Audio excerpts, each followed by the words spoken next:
Hello students, welcome back to today's video class. In the last video class we have seen about the metalloids, the different types of metalloids, the properties of metalloids and the uses of metalloids on the basis of their properties. Today's topic is the last topic of this chapter, metals and non-metals. After completing this completion of this chapter, theory of this chapter, we will see some question and answers, okay, in the upcoming video classes. Now, what are noble gases? Noble gases, as you know, that they are also called inert gases because they does not react with any metals, any other metals or non-metals, okay. So they are called noble gases. As you know, the names of noble gases, we have studied it earlier in the previous chapters also. The first is the helium, then neon, third is the argon, fourth is the krypton, fifth is the xenon, and sixth is the radon. So these are the main noble gases: helium, neon, argon, krypton, xenon and radon.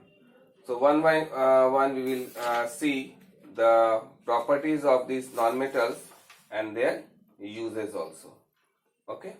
The first one is the helium. As you know, helium is the next lightest element after the hydrogen element or hydrogen gas. It is the next lightest gas, okay.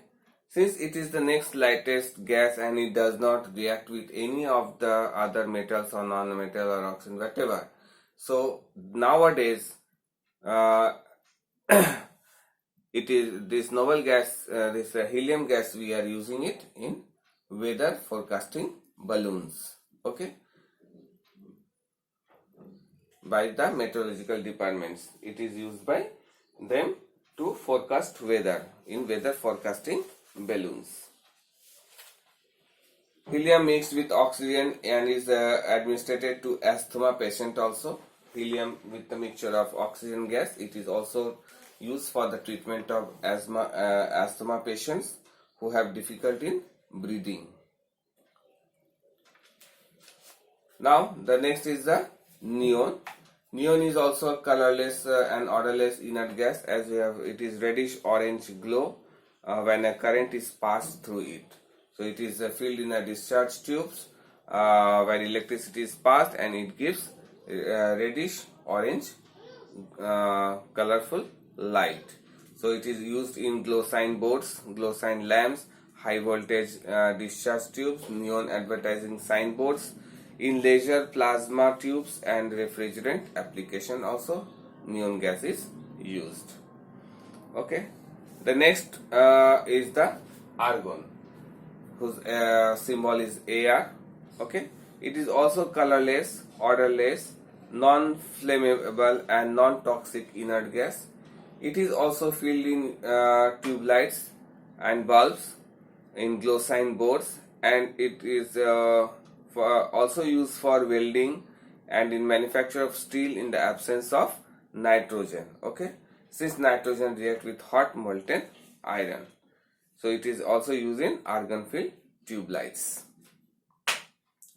Next is the krypton. It is again colorless, odorless, tasteless noble gas. Reacts with fluorine under certain conditions. It reacts with krypton reacts with fluorine in certain conditions. As a filling gas is fluorescent tube lights, in flash lamps used for high speed photography, and in laser lights it is used. It is used in laser lights and photography plates, as we have seen, okay. Next is the xenon. Xenon is Ze. It is again colorless, odorless, and noble gas. Reacts with fluorine under again certain conditions, like krypton. It also reacts with fluorine under certain conditions. Again, it is also filled in flash lamps, arc lamps, and laser lamps, and it is also used as propellant in spacecraft. It is also used as a propellant in spacecraft. Next is the radon. The last non-noble gas is generally radioactive, colorless, odorless, and tasteless noble gas. Radon is a radioactive, colorless, odorless, and tasteless noble gas. Since it is a noble radioactive, so it is also used in radiotherapy for the treatment of cancer. Okay, so it is used in radiotherapy for the treatment of cancer. So in this way, we have seen how the noble gases, on the basis of their properties, they are useful to us also, though they does not react with any other metals or non-metals. Only the krypton and xenon reacts with fluorine under certain special conditions. Okay.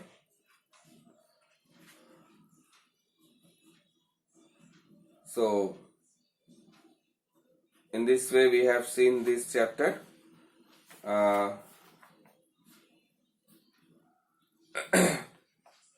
The next video class, I will continue this chapter and explain you some question and exercise question and answers.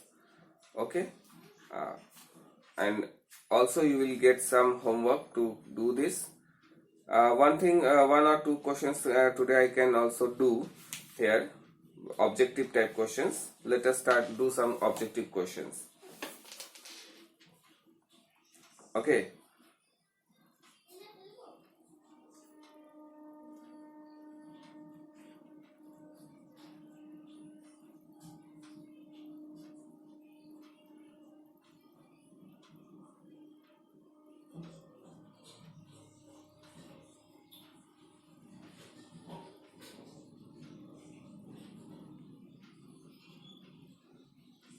So today's first one is the name the following: a thin sheet of tin over wrought iron. Thin sheet of tin over wrought iron. Okay, what is it called? Actually, wrought iron is iron where a thin sheet of tin is covering is done, so that it is prevent from it rusting also.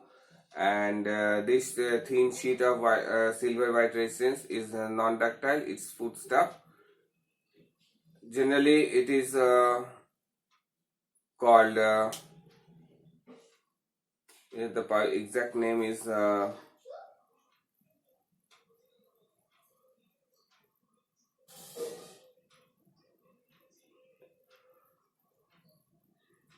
generally it is called, I think, invar. Okay. The next question is a thin sheet of zinc over iron. It is called galvanized iron. Slow oxidation process in which iron is converted into hydrated ferric oxide. It is called rust. Metals existing in nature in a combined state, they are called minerals. A homogeneous mixture of metal with other metal or non-metal is called alloy. It's called an alloy. Now choose the correct options. Which one of the following metal exists in liquid state? Out of this metal, let's see what are the names of the metals given. Is mercury, sodium, potassium, and carbon. Obviously mercury is the metal which is liquid at room temperature. Which one of the following metals can be cut with a knife? It's obviously sodium and potassium is only cut with a knife, and option is here: cobalt, iron, sodium, and silver. So answer is sodium. Noble gas are metals, non-metals, metalloids, and alloys. Noble gases are either metals or non-metals or metalloids or alloys.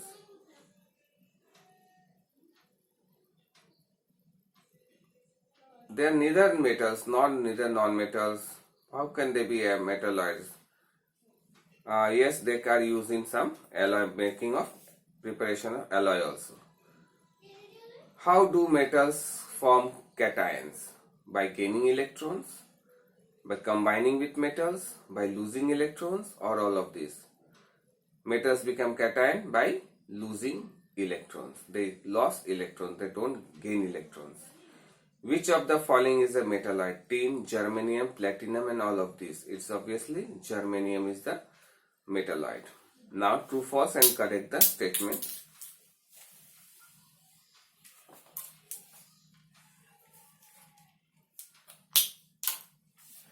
Germanium is used in the making of filament of the electric bulb. No, germanium is not used for making of filament in electric bulb. It is used, tungsten is used in making filament of electric bulb. A piece of iron will rust in dry air. No, piece of iron will rust in moist air. Chlorine is used in for the extraction of precious metals such as gold and platinum. No. We don't use general use. I think it is given in a book. Let me see it out. Gold and silver.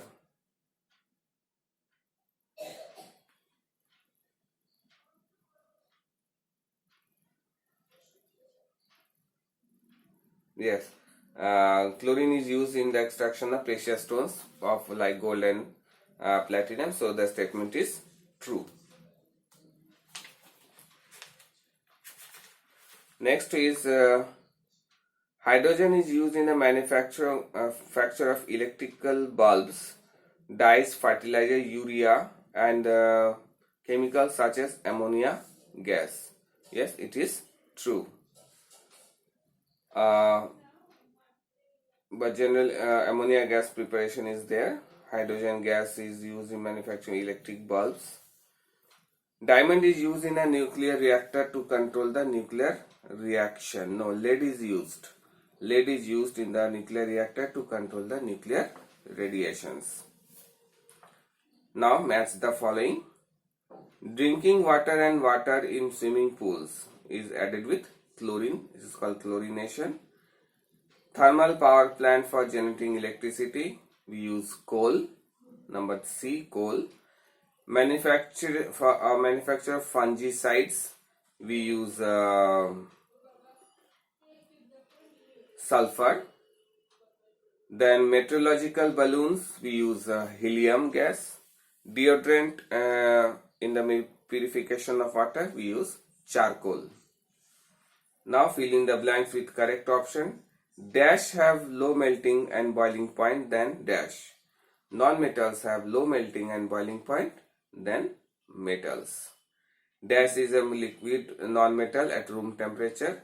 Its bromine is a liquid non-metal at room temperature. Now helium, neon, argon, krypton, xenon and dash are non-metal. Obviously it is radon, not radium. Dash is used for making children's clothes which are flammable. It's antimatter platinum, it is antimony.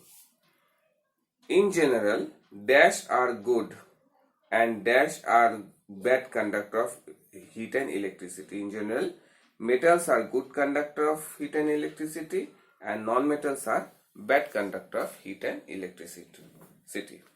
Okay, so we have discussed today's video the objective question of section 1. In the next video class I will give you some answers of exercise section 2 also. Okay, thank you very much. Welcome back. I hope you have understand this the topic which I have explained you. Okay.